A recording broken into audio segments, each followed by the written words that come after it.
আসসালামু আলাইকুম প্রিয় পাঠক-পাঠিকারা। শুরু করছি উপন্যাস "তুই শুধু আমার উন্মাদনা", লেখিকা তাবাসসুম খাতুন, পর্ব সংখ্যা ৭, ভয়েস বাই আরবি। সময়টা বিকাল ৫টা। বাহিরে ঝুম বৃষ্টি হচ্ছে।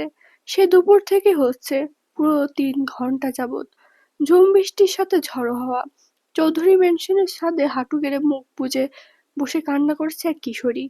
টানা ৩ ঘন্টা যাবৎ এই বৃষ্টিতে কাঁপছে, কেঁপে কেঁপে উঠছে বারংবার। বৃষ্টির এত বেগ, ঝড়ো হাওয়া যার দরুন তার কান্নার শব্দ শোনা যাচ্ছে না। কোমর ছোঁয়া চুলগুলো ছেড়ে দেওয়া, পানিতে ভিজে গেছে সব। ৩ ঘন্টা যাবৎ বৃষ্টিতে ভিজলে যেমনটা হয় আর কি। কিশোরীর কান্না থেমে আসলো, তবে কেঁপে কেঁপে উঠছে এখনো। হুট করে ছাদের ফ্লোরে শুয়ে পড়লো, অজ্ঞান হয়ে গেছে। হুঁশ নেই তার আর কোনো। ৫টা ১০ এমন সময় জিহান নিশানের রুমে আসলো। রুমের অবস্থা দেখে তার ভ্রু কুঁচকে গেল। তার যা বোঝার বোঝা হয়ে গেছে। পকেট থেকে ফোন বাহির করে রাত্রিকে কল করলো। রাত্রি কল ধরতে জিহান বলল, নিশানের রুমে 2টো সার্ভেন্ট পাঠিয়ে দে, কুইক। বলে জিহান কল কেটে দিল। সে রুমে ঢুকে নিশানকে খুঁজতে লাগলো। ওয়াশরুমে গেল, নেই। বেলকনিতে যেতেই চোখে পড়লো নিশানকে, দাঁড়িয়ে আছে বেলকনিতে একপাশে। ডান হাতের দিকে তাকিয়ে দেখে রক্ত শুকিয়ে গেছে, তবুও যেন দেখে মনে হচ্ছে সতেজ। জিহান রুমে ঢুকে ফার্স্ট এইড বক্স আনলো, নিশানের কাছে গেল। নিশানের ডান হাত টেনে নিজের কাছে নিল। নিশান অনুভূতিহীন, না কিছু বলছে, না ব্যথা প্রকাশ করছে, না তাকিয়ে দেখছে কে এসেছে। নিশান জিহানের কাঁধে হাত রেখে তাকে তার হাতটা নিয়ে কাঁচের টুকরোগুলো বের করতে লাগলো।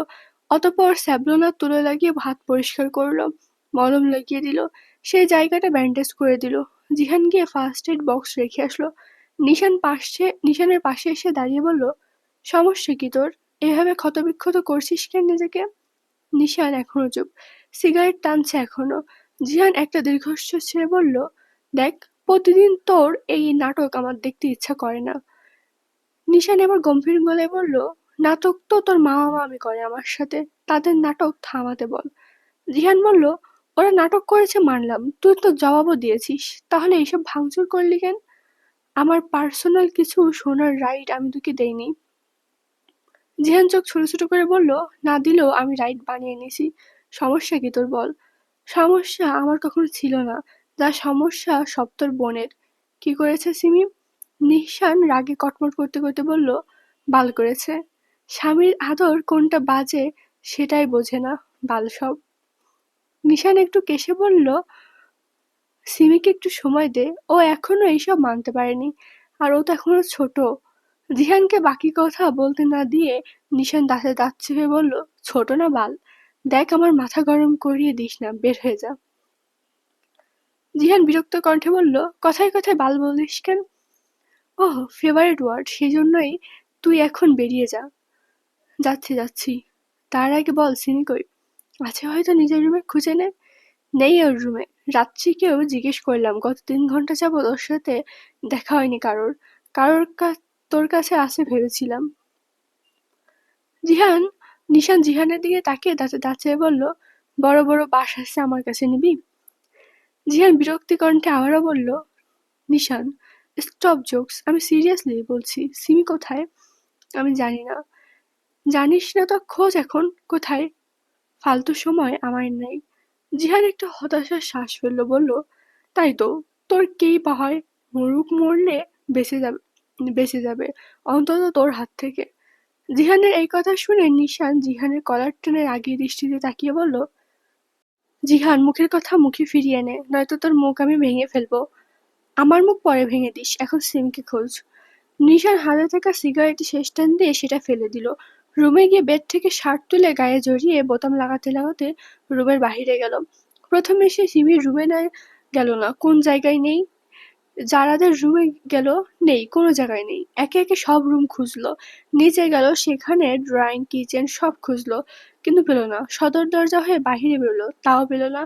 নিশান রাগে কসমট করতে করতে বলল, বেয়াদব মেয়ে একটা, আছে কোথায়, ধুর। নিশান এবার বাড়ি পেয়ে ছাদের দিকে গেল। ছাদের কাছে এসে দেখলো ছাদের দরজা খোলা। ভ্রু কুঁচকে গেল যেন, আর একটু বেশি কুঁচকে গেল ভ্রুটা। সে দ্রুত পায়ে ছাদে গেল। ছাদে যেতে দৃশ্যমান হলো সাদা জামা পরিহিত এক কিশোরী।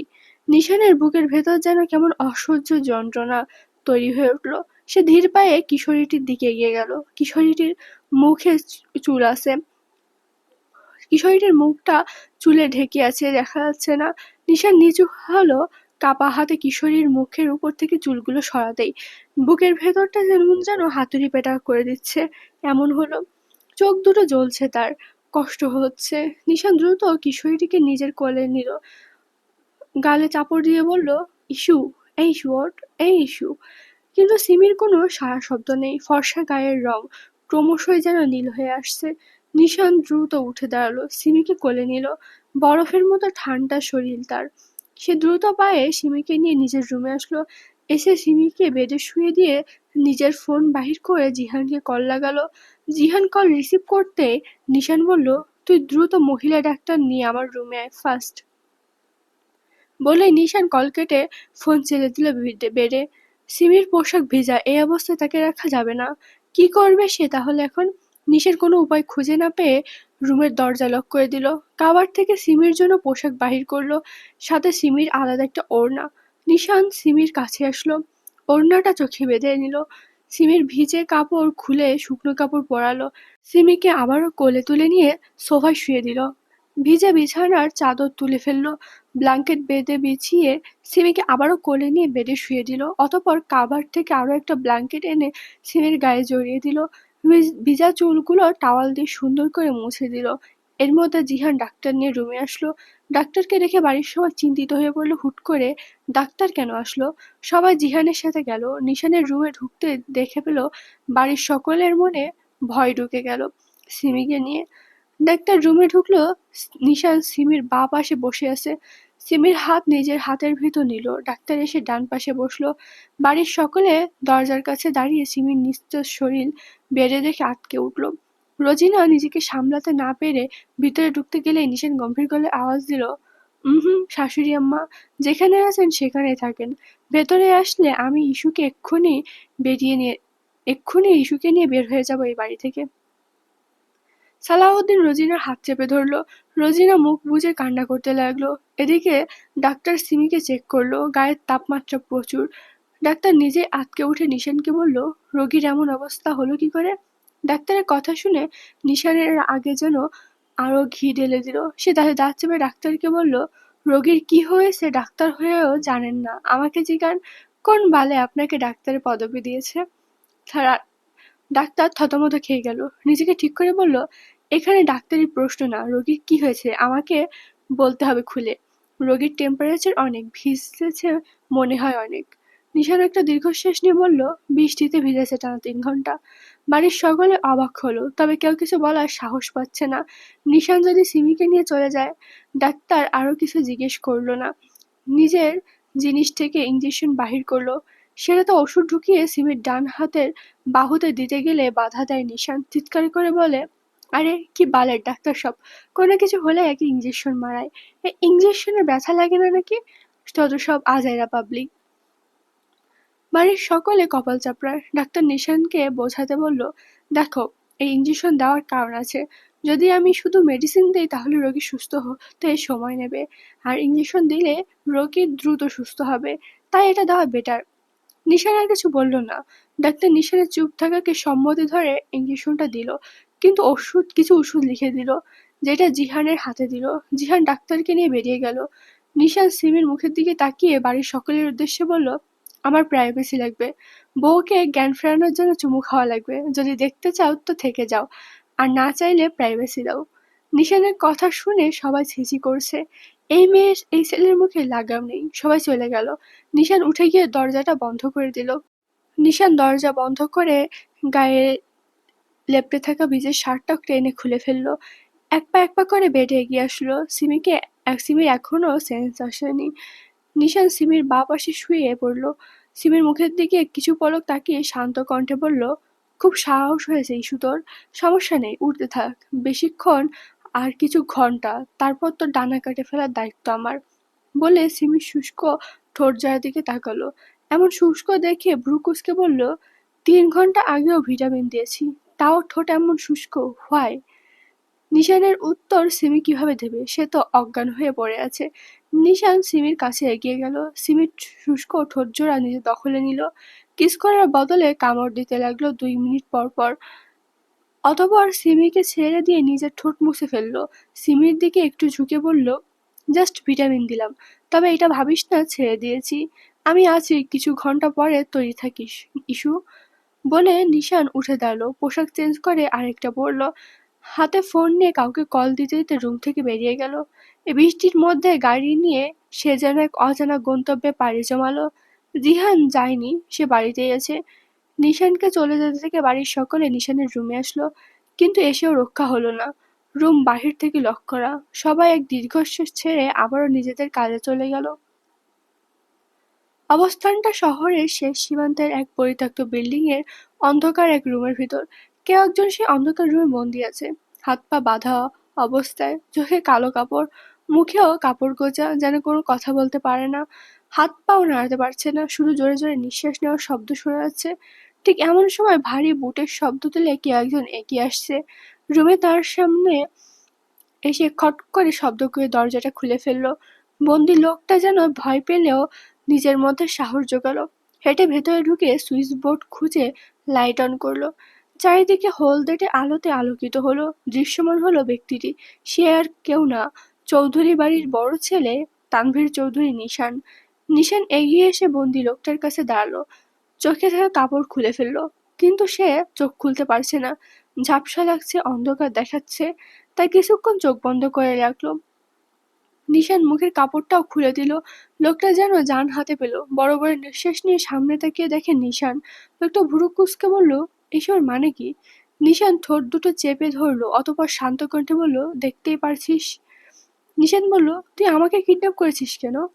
নিশান এগিয়ে টি টেবিলের কাছে গেল। সেই জায়গা থেকে একটা ছোট ছুরি হাতে তুলে নিয়ে সেটা ঘোরাতে ঘোরাতে লোকটার দিকে এগিয়ে আসতে আসতে বলল, দুনিয়া থেকে তোকে বিদায় দেওয়ার জন্য। লোকটা উঁচু গলায় বলল, হোয়াই? হোয়াট নিশান, তোর কি মাথা ঠিক আছে? এইসব ছেঁচড়া মার্কা কথা বলছিস? লোকটার এই কথা শেষ হতে নিশান তার কলার টেনে ধরলো। ছুরিটা তার মুখের কাছে এনে দাঁত চেপে বলল, শুয়োরের বাচ্চা, তোর সাহস দেখে আমি অবাক হই। আমার পার্সোনাল জিনিসে তুই লোলুপ দৃষ্টি ফেলিস? তোর এই ফাকিং চোখ আমি তুলে ফেলবো, জানোয়ার। বলে লোকটাকে কোনো কিছু বলার সুযোগ না নিয়ে ছুরিটা সোজা লোকটা চোখের মণিতে ঢুকিয়ে দিল। এক ঘোর দিয়ে ছুরি তুলে ফেললো। সাথে সাথে রক্তের ঝর্ণা বয়ে গেল। লোকটা আর্ত চিৎকার করে উঠল। তার চিৎকার যেন এই পরিত্যক্ত বিল্ডিংকে কাঁপিয়ে তুলছে। নিশান দাঁতে দাঁত চেপে বলল, আমার আমার নজর সব দিকে থাকে। আমার ইস্যুকে কেউ বাজে নজরে দেখবে সেটা আমার চোখ এড়াবে না কখনোই। বলে একইভাবে বাম চোখের মণিতেও ছুরি দিয়ে এক ঘোর দিল। সাথে সাথে চোখ তুলে আনলো। আবারও রক্ত বেরোলো, আর সে চিৎকার করে উঠল। নিশানের এতেও যেন শান্তি হলো না। সে আবারও টেবিলের কাছে গেল। দুটি বোতল রাখা আছে সেখানে। নিশান আগে হাতে গ্লাভস পরে নিল, অতঃপর বোতল দুটি হাতে নিল। নিয়ে লোকটার কাছে গেল। লোকটার অবস্থা খুবই খারাপ। এর মধ্যে বোতলে থাকা নাইট্রিক অ্যাসিড সম্পূর্ণ 2 বোতল ঢেলে দিল লোকটার গায়ে।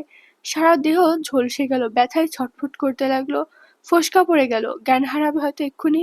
নিশান প্যান্টের পেছনে গুজে রাখা পিস্তলটা বাহির করে লোকটার বুক বরাবর টার্গেট করে বাঁকা হেসে বলল, আমার ইস্যুকে নিয়ে বাজে মন্তব্য, বাজে নজরে তাকালে তার পরিণতি মৃত্যু। বলেই পরপর 2টি গুলি চালালো। সেখানেই মারা গেল লোকটা। নিশান বেরিয়ে গেল সেই রুম থেকে। ফোন হাতে নিতেই কাউকে কল লাগালো। ফোন রিসিভ করেই সে বলল, লাশটা নদীতে ভাসিয়ে দিতে। বলে কল কেটে দিল। নিশান একটা সিগারেট বাহির করে সেটাকে ধরালো। সেটাতে টান দিতে দিতে বিল্ডিং থেকে বেরিয়ে গেল নিজের গাড়িতে বসে। গন্তব্য বাড়ির উদ্দেশ্য। রাত 9:10 নিশান এমন সময় বাড়িতে ফিরল। ড্রয়িং রুমে কেউ নেই, হয়তো নিজের রুমে আছে সবাই। নিশান নিজের রুমের কাছে গেল, লক খুলল। ভেতরে ঢুকে আবারও দরজা লক করে দিল। সে বেডের দিকে তাকিয়ে দেখতে পেল সিমি উঠে বসে আছে, গায়ে ব্ল্যাঙ্কেট জড়িয়ে। নিশানকে দেখে যেন আরেকটু ব্ল্যাঙ্কেট জড়িয়ে ভেতরে ঢুকে গেল। নিশান কোনো কথা না বলে গায়ে থাকা শার্টটি খুলে ফেলল। সিমি ব্ল্যাঙ্কেটের নিচে ঢুকে পড়ল আরো। নিশান প্যান্ট পরিত্যক্ত এক শর্টস প্যান্ট পরল, তাছাড়া আর কিছু না। নিশান সিমির দিকে তাকিয়ে সিমির বেডের নিচে দেখল। নিশান ওয়াশরুমে ঢুকে পড়ল, 10 মিনিট পরে বেরিয়ে হয়ে আসলো। সিমি এখনো ওভাবে নিশান আছে দেখে নিশান গম্ভীর কণ্ঠে বলল সিমির উদ্দেশ্যে, মুখ বাহির কর। সিমি শুনল না, ওইভাবেই রইল। নিশান এবার চিৎকার দিয়ে বলল, বেয়াদব, মুখ বাহির কর। সিমি এইবার ভয়ে ভয়ে একটু মুখ বাহির করলো। নিশান সিমিকে আর কিছু বলে না, তাকে কিছু বলতে না দিয়ে সিমিকে কোলে তুলে নিল এক ঝটকায়। সিমি হতবাক। নিশান সিমিকে নিয়ে সোজা ওয়াশরুমে ঢুকলো। সিমি কিছু বলবে তার আগে তাকে বাথটবে ফেলে দিল। এভাবে ফেলে দেওয়ায় সে ব্যথা পেল। চোখ মুখ খিচে বন্ধ করলো। এদিকে নিশান সিমির ডান হাত আর বাঁ হাত দুটো এক জায়গায় করে কষ্টেপ দিয়ে জড়িয়ে দিল। অতঃপর হাতে আবারও ওড়না বাঁধলো। ওড়না বেঁধে সেইটা একটা স্টিলের সাথে বেঁধে দিল। সিমির হাতে ব্যথা করছে, সাথে সে যে টবে ফেলেছিল সেজন্য বিশ্রী এক গন্ধ বাইর হয়েছে। পুরো টবের পানি লাল। এইটা তো আদৌ পানি নাকি অন্য কিছু সিমি জানে না। নিশান সিমিকে হতে বলল শান্ত কণ্ঠে বলল, আমার অনুমতি বিনা বৃষ্টিতে ভিজার সাহস কে দিল তোকে? আমার মর্জি, আমি ভিজবো কেন? সিমির এই কথা শুনে নিশান জোরে সিমির বাম গালে একটা চড় মেরে বলল, তোর মর্জির গুষ্টি মারি আমি, ভিজেছিস কেন? সিমি মুখটা অন্ধকার করে বলল, ইচ্ছা করেছিল। সিমির খাপ ছেড়ে উত্তর যেন নিশানকে আরো রাগিয়ে দিচ্ছে। নিশান এইবার নিজেও বাথটবে নামলো। সিমির গাল চেপে ধরে বলল, তোর ইচ্ছাতে আমি মুতে দিই, বল কেন ভিজেছিস? ভিজেছিস আবার সেন্সলেস হয়েছিস কেন বল? জ্বর বাঁধিয়েছিস কেন বল, উত্তর দে। সিমির গালে ব্যথা হচ্ছে। নিশান আরো জোরে ধরেছে, যেন সিমির গাল ভেঙে যাচ্ছে। নিশান সিমির অবস্থা বুঝতে পেরে নিজেকে শান্ত করে, করার মতো ২-৩ বার বড় বড় নিঃশ্বাস নিয়ে সিমির গাল ছেড়ে দেয়। সিমি কাঁদো কাঁদো কণ্ঠে বললে, ভিজলে যে জ্বর আসবে আমি জানতাম নাকি? জানিস কি, জামাই আদর করলে কান্না করতে হয় শুধু, এটাই জানিস? নিশানের কথায় সিমি মাথা নিচু করে আছে। নিশানও চুপ রইল। হুট করে সিমি বলল, এটা কিসের পানি, এত দুর্গন্ধ কেন? আর আপনি আমার হাত বেঁধেছেন কেন? নিশান এবার সিমির দিকে তাকালো, মুখে দুষ্টু হাসি ঝুলিয়ে বলল, লাল ওয়াইন ভর্তি বাথটবে তোর সাথে রোম্যান্স করবে বলে হাত বেঁধে রেখেছি। নিশানের এমন কথা শুনে সিমি চোখ বড় বড় করে বলে উঠল, কি? নিশান সিমির কাছে একটু সরে আসলো, একদম কাছাকাছি, মুখোমুখি। নিশানের লোমহীন বুকে ড্রাগনের ছবি যেন আকৃষ্ট করছে সিমিকে। এই ওয়াইন লাগায় যেন আরো জীবন্ত লাগছে সবকিছু। সিমি নিজেকে ঠিক করলো, অনেক কষ্টে চোখ দুটো সামলে নিল, চোখ বন্ধ করলো। নিশানের এত কাছে আসা সিমির নিঃশ্বাস যেন আরো কয়েক গুণ বাড়িয়ে দিয়েছে। দুজনের নিঃশ্বাস একে অপরের উপর আছড়ে পড়ছে। নিশান হাসকি স্বরে বলল, জান বাচ্চা, রোমান্স করে তোকে শাস্তি দেবো এই ওয়াইন ভর্তি বাথটবে। বলে নিশান সিমির গালে তার হাত দিয়ে একটু ঝুঁকে পড়ল। অতঃপর ঠোঁট দুটো নিজের দখলে নিল। সিমির হাত বাঁধা থাকায় সে নড়াচড়া করতে পারছে না। নিশান সিমির কোমরের খাঁজে হাত চেপে ধরল। সিমি চোখ মুখ খিচে বন্ধ করলো। আবারও শুরু হয়ে গেছে এই বিদেশি কুত্তার বদখেলা। নিশান সিমির ঠোঁট ইচ্ছামতো যুদ্ধ করতে লাগলো। ১৫ মিনিট পর সে সিমিকে ছেড়ে দিল। সিমি জোরে জোরে নিঃশ্বাস নিচ্ছে, জ্বালা করছে, ঠোঁট কেটে গেছে। এই ঠোঁট এমনি কাটা ছিল, তার উপর আবার কেটেছে, সাথে ওই ওয়াইন লাগায় সিমির ঠোঁটে ব্যথায় যেন সে অজ্ঞান হওয়ার জোগাড়। নিশান সিমির গলার কাছে মুখ ডুবালো, ঘাড়ে একটু কাছে জোরে লাফ বাইট দিল, গলায়ও কামড় বসালো, কানে কামড় বসালো। এক প্রকার শাস্তি হিসেবে সারা গলা ঘাড়ে কামড়ের দাগে ভরিয়ে দিল। কামড়ের দাগগুলো যেন নীল হয়ে গেছে। সিমির চোখ থেকে পানি গড়িয়ে পড়ছে। তার জীবনটা তেজপাতা হলেও অধম এই অধম বিলাই কুত্তা তাকে নিস্তার দিবে না। নিশান সিমির ঠোঁটে শব্দ করে একটা চুমু খেয়ে বলল, আজকের জন্য এতটুকুই থাক, পরের বার এমন ভুল হলে ৩ দিন বিছানায় থাকার ব্যবস্থা করে দেব। বলে নিশান সিমির হাতের ওড়না খুলে দিয়ে কষ্টেপটাও খুলে দিল। সিমি হাত সামান্য সামনে এনে দেখলো লাল হয়ে গেছে, ব্যথাও করছে। এদিকে নিশান উঠে গিয়েছে, সিমিকেও টেনে তুললো। সিমির কেমন যেন বমি বমি পাচ্ছে গন্ধে, তার একদম সহ্য হচ্ছে না। নিশান সিমিকে নিয়ে ঝর্ণার নিচে দাঁড়ালো। ঝর্ণার পানি দুজনের শরীরেই পড়ছে। সিমি ব্যথায় চোখ মুখ বন্ধ করে আছে। জ্বালা হচ্ছে, যন্ত্রণা হচ্ছে। যত পানি লাগছে তত যন্ত্রণা হচ্ছে। আর ২-৩ মিনিট ওভাবে থাকার পর নিশান বের হয়ে গেল। রুমে ঢুকে কাভার থেকে একটা ভেজা টাইল নিয়ে এসে সেটা পেঁচিয়ে নিল কোমরে। আর সিমির জন্য পোশাক বাহির করে সেটা ওয়াশরুমের কাছে এসে সিমির হাতে দিয়ে দিল। সিমি হাতে নিতেই নিশান বাঁকা হেসে বলল, পড়তে পারবি নাকি পরিয়ে দেব? সিমি মুখ বাঁকিয়ে বলল, সজ্ঞানে আছি এখনো। নিশান দুষ্টু হেসে বলল, ও তাহলে অজ্ঞানে পড়িয়ে দিতে পারি আমি। নিশানের কথা শুনে সিমি বিড়বিড় করে বলল, বিদেশি কুত্তা, তোকে অভিশাপ দিলাম, এই জীবনে তুই বউ পাবি না, সারা জীবন সিঙ্গেল মরবি বিদেশি কুত্তা। আজকের পর্ব এই পর্যন্তই। কেমন হয়েছে অবশ্যই জানাবেন। আর এটা হলো দুটো পার্ট, লেখিকার দুটো পার্ট মিলে আমি একটা পর্ব করি। ধন্যবাদ।